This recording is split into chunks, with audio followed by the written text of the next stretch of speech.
जय हिंद दोस्तों। आज के इस इम्पॉर्टेंट लेक्चर में हम सभी डिस्कस करेंगे 18 अप्रैल 2025 के करंट अफेयर्स को। तो आप इस पूरे लेक्चर को बहुत ही ध्यान से लास्ट तक जरूर देखिएगा।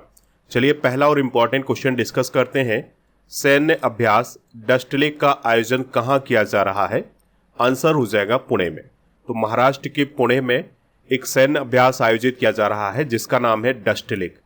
दोस्तों यह अभ्यास भारत और उज्बेकिस्तान के बीच आयोजित किया जा रहा है और इस अभ्यास का प्रकार है सैन्य अभ्यास, यानी कि यह एक प्रकार का सैन्य अभ्यास है जिसमें भारतीय सेना और उज्बेकिस्तान की सेना शामिल हो रही है।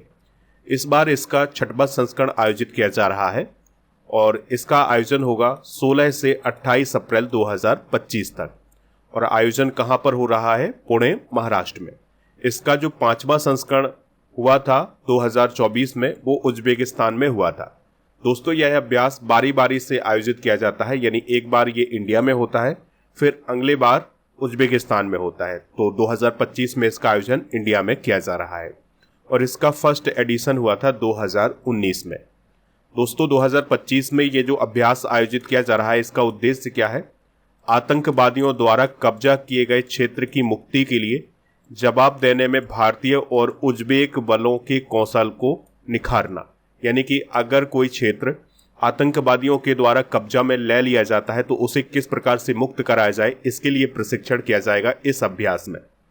दोस्तों उज्बेकिस्तान की बात हुई है तो यह एशिया में स्थित कंट्री है, यह मध्य एशिया में स्थित है, इस बात को आप याद रखिएगा। ताशकंद इसकी राजधानी है, सुम यहाँ की मुद्रा है और राष्ट्रपति हैं शौकत मिर्जियोयेव। और दोस्तों यह देश सोवियत यूनियन का हिस्सा था।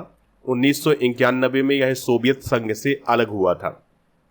यहाँ पर 2 प्रसिद्ध नदियां हैं जिनका नाम है सीर दरिया और अमू दरिया। तो इन दोनों के बीच में स्थित है उज्बेकिस्तान और यहाँ पर आप अरल सागर देख पा रहे हैं।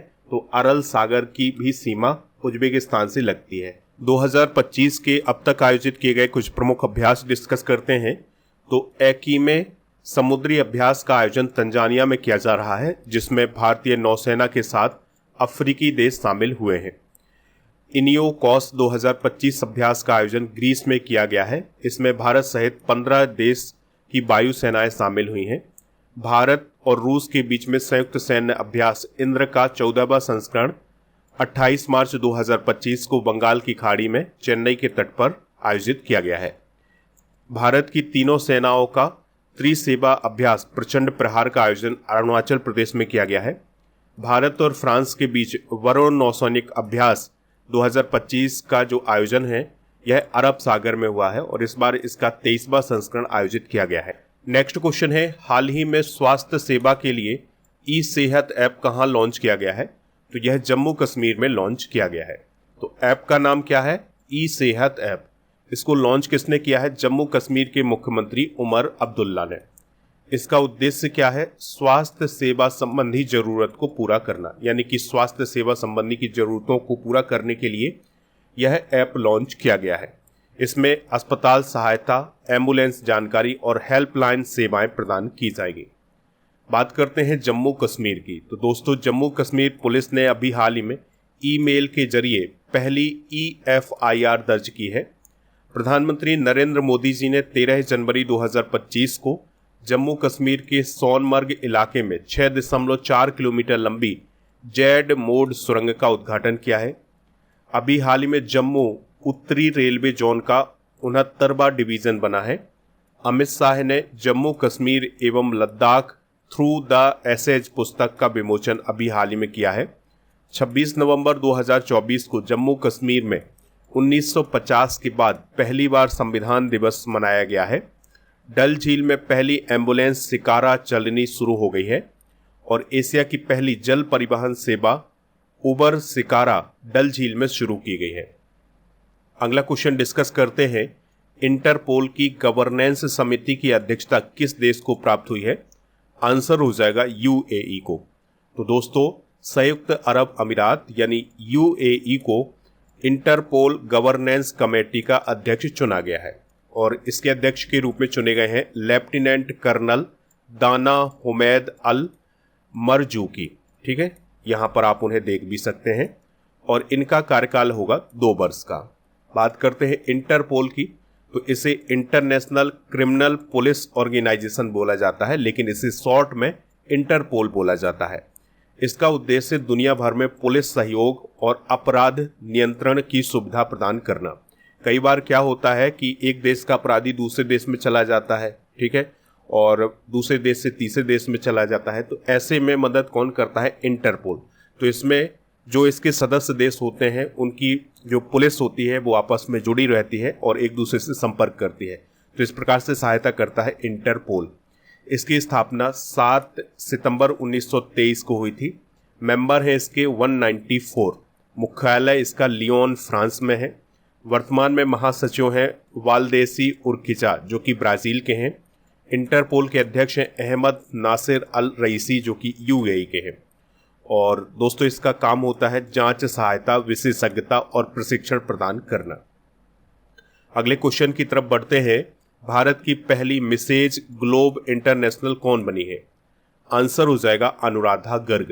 तो दोस्तों अनुराधा गर्ग अभी हाल ही में भारत की पहली मिसेज ग्लोब इंटरनेशनल बनी है। यहाँ पर बात हुई है दोस्तों निकिता पोरवाल की। तो निकिता पोरवाल कौन है? तो ये मिस इंडिया 2024 है जो कि मध्य प्रदेश की रहने वाली है, इस बात को आप याद रखिएगा। और क्रिस्टीना पिचकोवा कौन है? मिस वर्ल्ड है 2024 की। और केजोर थीलविग ये कौन है? मिस यूनिवर्स है। तो इन सबको भी आप नोट कर सकते हैं। बात करते हैं मिसेज ग्लोब इंटरनेशनल 2025 अवार्ड की। तो यह प्रतियोगिता शैनज़ेन चाइना में आयोजित की गई थी।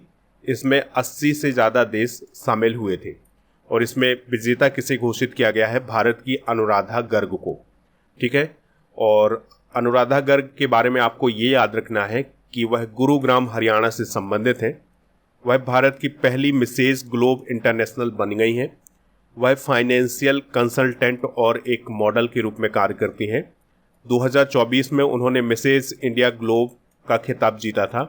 2025 में टाइम अप्लाइड अवार्ड भी उन्हें प्राप्त हुआ है। तो ये उनके बारे में आप जानकारी नोट कर लें। चलिए दोस्तों कुछ चर्चित अंतर्राष्ट्रीय महिलाएं डिस्कस करते हैं। तो नेटुम्बो नंदी नदेतवा है, पहली महिला राष्ट्रपति बनी है नामीबिया की। क्लाउडिया शिनवॉम पहली महिला राष्ट्रपति बनी है मैक्सिको की। पैतोंगतार्न सिनावात्रा सबसे युवा प्रधानमंत्री बनी है थाईलैंड की। जुडिस सुमेनवा तुलका ये पहली महिला प्रधानमंत्री बनी है कांगो की। रॉबर्टा मैत्सोला पहली महिला अध्यक्ष बनी है यूरोपीय संसद की। और सेलेस्टी सेलो विश्व मौसम विज्ञान संगठन की पहली महासचिव बनी है। मैनुअल रोकावोटे ये इक्वेटोरियल गिनी की पहली महिला प्रधानमंत्री बनी है। डीना वोलुआर्टो तो ये पेरू की पहली महिला राष्ट्रपति हैं। जॉर्जिया मेलोनी इटली की पहली महिला प्रधानमंत्री हैं। और रियाना वर्नाबी सऊदी अरब की पहली महिला अंतरिक्ष यात्री हैं। तो इन सभी महिलाओं को भी आप नोट कर लें। अगला क्वेश्चन डिस्कस करते हैं। चलिए अगले क्वेश्चन का डिस्कशन करते हैं। भारत का सबसे बड़ा व्यापारिक साझेदार कौन बना है? आंसर हो जाएगा अमेरिका, यानी कि भारत का अमेरिका के साथ सबसे ज़्यादा व्यापार होता है। तो अमेरिका के साथ जो निर्यात होता है भारत का वो होता है 86.5 बिलियन डॉलर का। तो ये 2025 का आंकड़ा है, इस बात को आप याद रखिएगा। और इंपोर्ट होता है 45.3 बिलियन डॉलर का। और व्यापार अधिशेष है 41.2 बिलियन डॉलर का। दोस्तों भारत सबसे ज़्यादा एक्सपोर्ट किन देशों में करता है? तो अमेरिका में, फिर उसके बाद यूएई में, फिर नीदरलैंड में, फिर यूनाइटेड किंगडम में। इंपोर्ट कहाँ से ज़्यादा वस्तुएं करता है? चाइना से, फिर इसके बाद रूस से, फिर यूएई से, फिर अमेरिका से। तो ये सारे फैक्ट आप नोट कर लें। अगला क्वेश्चन है, हाल ही में किस शहर की शहनाई को भौगोलिक संकेत यानी जीआई टैग प्रदान किया गया है? आंसर हो जाएगा बनारस। तो हाल ही में बनारस की शहनाई को जीआई टैग प्रदान किया गया है। और ये जीआई टैग प्रधानमंत्री मोदी जी के द्वारा दिया गया है, यानी कि इसका जो सर्टिफिकेट है ये प्रधानमंत्री मोदी जी के द्वारा दिया गया है शहनाई बनाने वाले कारीगर रमेश कुमार को। शहनाई को बनाने में शीशम और सागवान की लकड़ी का प्रयोग किया जाता है, इस बात को आप याद रखिएगा। भारत के प्रमुख शहनाई वादक कौन है? तो बिस्मिल्लाह खान जी, इनको तो आप जरूर याद रखिएगा। एस बल्लेश, अनंत लाल, अली अहमद हुसैन खान और लोकेश आनंद, तो ये भारत के प्रसिद्ध शहनाई वादक हैं। हाल ही में प्रदान किए गए जीआई टैग डिस्कस करते हैं तो पनरूती काजू ये तमिलनाडु से संबंधित है, और पुलियान कुडी एसिड लाइम ये तमिलनाडु से संबंधित है, और विरुधुनगर सांबा वथल जो कि सूखी लाल मिर्च है ये तमिलनाडु से संबंधित है। चेट्टीकुलम छोटा प्याज ये तमिलनाडु से संबंधित है। रामा नाडु चिथराईकर राइस ये तमिलनाडु से संबंधित है। कुंभकोणम पान पत्ता ये तमिलनाडु से संबंधित है। थोबलाई फूलों की माला ये भी तमिलनाडु से संबंधित है। तो इन सभी को अभी हाल ही में जीआई टैग दिया गया है। सौदागरी ब्लॉक प्रिंट ये गुजरात से संबंधित है। घरचोला हस्तशिल्प गुजरात से है। वर्जिन नारियल तेल ये अंडमान और निकोबार द्वीप समूह से है। तो इन सभी को जीआई टैग मिला है। इसके अलावा दोस्तों चपाता मिर्च को दिया गया है, ये तेलंगाना से संबंधित है। नोलेन गुरेर संदेश ये पश्चिम बंगाल से संबंधित है, और कामार पुकुर का सफ़ेद बोंडो ये पश्चिम बंगाल से संबंधित है। इसके अलावा मुर्शिदाबाद का छना बोरा ये पश्चिम बंगाल से संबंधित है, तो इनको जीआई टैग दिया गया है। इसके अलावा कन्ने डिप्पिया ये केरल से संबंधित है। अमल साद चीकू ये गुजरात से संबंधित है। रिंडिया सिल्क ये मेघालय से संबंधित है, और खासी हथकरघा प्रोडक्ट ये मेघालय से संबंधित है। इन सभी को अभी हाल ही में जीआई टैग प्रदान किया गया है। अगला क्वेश्चन है, ओलांटा हुमाला किस देश के पूर्व राष्ट्रपति हैं जिन्हें 15 साल की जेल की सजा सुनाई गई है? आंसर हो जाएगा पेरू। तो पेरू देश के पूर्व राष्ट्रपति हैं ओलांटा हुमाला। तो उन्हें मनी लॉन्ड्रिंग के मामले में 15 साल की जेल की सजा सुनाई गई है। इसके अलावा उनकी जो पत्नी है नादिन हेरेडिया, उन्हें भी इस मामले में दोषी पाया गया है। तो 2006 और 2011 में जो पेरू में इलेक्शन हुए थे तो उसमें मनी लॉन्ड्रिंग के मामले पाए गए हैं, तो उन्हें अभी सजा सुनाई गई है 15 साल की। पेरू की बात करें तो यह दक्षिण अमेरिका महाद्वीप में स्थित है। राजधानी इसकी लीमा है। स्पेनिश और कोएसुआ यहाँ की भाषाएं हैं। नुएबो सोल यहाँ की करेंसी है, और राष्ट्रपति हैं डीना बोलुआर्टे। पर्वत श्रृंखला है यहाँ पर एंडीज, नदियाँ हैं अमेजन और ओकायली और माद्रे डी डियोस। ब्राज़ील और अर्जेंटीना के बाद पेरू दक्षिण अमेरिका का तीसरा सबसे बड़ा देश है। इस पॉइंट को भी आप नोट कर लें। अगला क्वेश्चन है, हाल ही में कितने सैन्य कर्मियों को मैकग्रेगर मेमोरियल मेडल से सम्मानित किया गया है? आंसर हो जाएगा 5 सैन्य कर्मियों को। तो दोस्तों अन्वेषण और साहसिक कार्यों में उत्कृष्ट योगदान के लिए अभी हाल ही में chief of defence staff Anil Chauhan ji के द्वारा 2023 और 2024 के लिए 5 सैन्य कर्मियों को मैकग्रेगर मेमोरियल मेडल से सम्मानित किया गया है। इस मेडल की स्थापना हुई थी 3 जुलाई 1888 को। दोस्तों 1870 में एक संस्था की स्थापना की गई थी जिसका नाम था united service institution of India. तो इसके संस्थापक थे major general sir Charles Metcalfe MacGregor. तो इनकी याद में ये मेडल दिया जाता है सैन्य कर्मियों को। दोस्तों मैकग्रेगर मेमोरियल मेडल से सम्मानित होने वाले सैन्य कर्मी कौन कौन हैं? तो विंग कमांडर डी पांडा, और electrical artificer radio Rahul Kumar Pandey, Ram Ratan Jat, इसके अलावा झूमर राम पूनिया और कर्नल रणवीर सिंह जामवाल। तो इन सभी को मैकग्रेगर मेमोरियल मेडल से सम्मानित किया गया है सीडीएस अनिल चौहान जी के द्वारा। अगला क्वेश्चन डिस्कस करते हैं, ब्राइस ओलीगी नगोइमा किस देश के राष्ट्रपति बने हैं? आंसर हो जाएगा गैबोन। तो गैबोन देश के नए राष्ट्रपति बने हैं जनरल ब्राइस ओलीगी नगोइमा। तो अभी गैबोन में जो राष्ट्रपति चुनाव हुए हैं उसमें 90% से ज़्यादा वोट इन्हें ही हासिल हुए हैं। दोस्तों 2023 में गैबोन देश में सैन्य तख्ता पलट हुआ था, और उसमें जो जनरल ब्राइस ओलीगी नगोइमा थे इन्होंने महत्वपूर्ण भूमिका निभाई थी। अब उन्हें ही वहां पर राष्ट्रपति चुन लिया गया है राष्ट्रपति चुनाव में। गैबोन की अगर हम बात करें तो यह अफ्रीका कॉन्टिनेंट का एक देश है, और यह भूमध्य रेखा के पास स्थित है, और गैबोन की राजधानी लिब्रेविल है। इस बात को आप याद रखिएगा। अगला क्वेश्चन है, विश्व हीमोफीलिया दिवस कब मनाया जाता है? तो हर साल 17 अप्रैल को विश्व हीमोफीलिया दिवस मनाया जाता है। 2025 की थीम क्या है? Access for all, women and girl bleed to.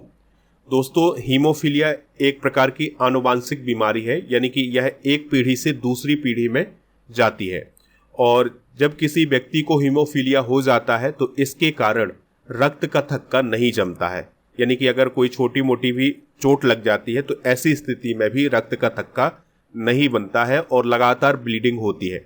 तो इस प्रकार का जो रोग होता है उसे हम हीमोफीलिया बोलते हैं।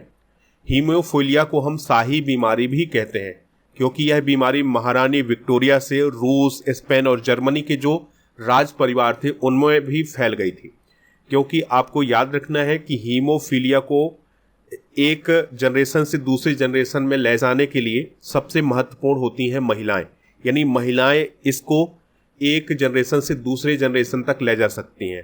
ठीक है, तो इसको शाही बीमारी बोला जाता है, इस बात को आप जरूर नोट करें। अगला क्वेश्चन है 3 लैंग्वेज पॉलिसी लागू करने वाला पहला राज्य कौन बना है? आंसर हो जाएगा महाराष्ट्र। तो महाराष्ट्र 3 लैंग्वेज पॉलिसी लागू करने वाला देश का पहला राज्य बन गया है। अब यहाँ पर कक्षा 1 से 5वीं तक की क्लास के बच्चों के लिए हिंदी पढ़ना जरूरी कर दिया गया है, यानी कि अब वहाँ पर 3 लैंग्वेज पढ़ाई जाएंगी। ये फैसला राज्य के सभी मराठी और अंग्रेजी मीडियम स्कूलों पर लागू किया गया है। तो दोस्तों, जो नेशनल एजुकेशन पॉलिसी 2020 आई थी, तो उसको ध्यान में रखते हुए महाराष्ट्र की सरकार के द्वारा ये फैसला लिया गया है। दोस्तों, ये 3 लैंग्वेज फॉर्मूला क्या है इसको समझ लेते हैं। तो 2020 की नई शिक्षा नीति के अनुसार देश के सभी सरकारी और प्राइवेट स्कूलों में 3 भाषाएं सिखाई जाएंगी। इनमें से 2 भारतीय भाषाएं होंगी और 1 अन्य भाषा होगी। तो 3 भाषाओं में से जो पहली भाषा होगी वो स्टूडेंट के लिए उसकी मातृभाषा होगी, यानी कि जो उसके आसपास के माहौल में भाषा बोली जाती है वो उसकी पहली भाषा होगी। दूसरी भाषा होगी आमतौर पर हिंदी या राज्य की दूसरी भारतीय भाषा। ठीक है, आमतौर पर हिंदी होगी, लेकिन अगर उस राज्य की कोई दूसरी भाषा है तो वो भी उसकी दूसरी भाषा हो सकती है। तीसरी भाषा होगी अंग्रेजी या कोई अन्य भारतीय या विदेशी भाषा। तो ये है 3 लैंग्वेज फॉर्मूला। दोस्तों, ये थे आज के करंट अफेयर्स के क्वेश्चन। आप इन सभी को नोट कर लें, स्टडी करके ऐप को भी इंस्टॉल कर लें। इसका लिंक डिस्क्रिप्शन बॉक्स में दिया गया है। यहाँ पर आपको paid course, e book, test series, daily current affairs की पीडीएफ, क्लास नोट और कोर्स एंड पीडीएफ वाला ऑप्शन मिल जाएगा। इस ऑप्शन पर आपको राजा गुप्ता सर का अर्जुन जीएस फाउंडेशन बैच मिल जाएगा, तो इस बैच को ज्वाइन कर सकते हैं। और अगर आप इस बैच में छूट प्राप्त करना चाहते हैं तो उसके लिए कूपन कोड यूज करें अर्जुन 300, तो आपको 300 रुपये की छूट मिल जाएगी। इस कोर्स की वैलिडिटी है 2 वर्ष की, तो आप इस कोर्स को ज्वाइन कर लें। अगर आपको कोई कोर्स खरीदने में दिक्कत परेशानी आती है तो आप इस नंबर पर भी कॉल कर सकते हैं। चलिए अब कल के करंट अफेयर्स को रिवाइज करते हैं। किस राज्य सरकार ने भूमि रिकॉर्ड प्रबंधन के लिए भू भारती पोर्टल शुरू किया है? तेलंगाना। एशियाई वर्ल्ड रैंकिंग के अनुसार 2024 में विश्व स्तर पर 9वां सबसे व्यस्त एयरपोर्ट कौन बना है? इंदिरा गांधी इंटरनेशनल एयरपोर्ट, नई दिल्ली। ऑनलाइन स्थायी लोक अदालत सेवा शुरू करने वाला भारत का पहला राज्य कौन बना है? केरल। हाल ही में स्कॉच पुरस्कार से किस राज्य की पुलिस को सम्मानित किया गया है? उत्तर प्रदेश। ब्राजील में ब्रिक्स कृषि मंत्रियों की 15वीं बैठक में भारत की ओर से किसने हिस्सा लिया है? शिवराज सिंह चौहान। और भारत के 52वें चीफ जस्टिस कौन बनेंगे? Justice BR Gavai. किस टीम ने 15वीं हॉकी इंडिया सीनियर पुरुष राष्ट्रीय चैंपियनशिप 2025 जीती है? पंजाब। देश की पहली ATM वाली ट्रेन कौन बनी है? पंचवटी एक्सप्रेस। हाल ही में 23वें विधि आयोग के अध्यक्ष कौन बने हैं? Dinesh Maheshwari. India justice report 2025 में पहले स्थान पर कौन सा राज्य है? कर्नाटक।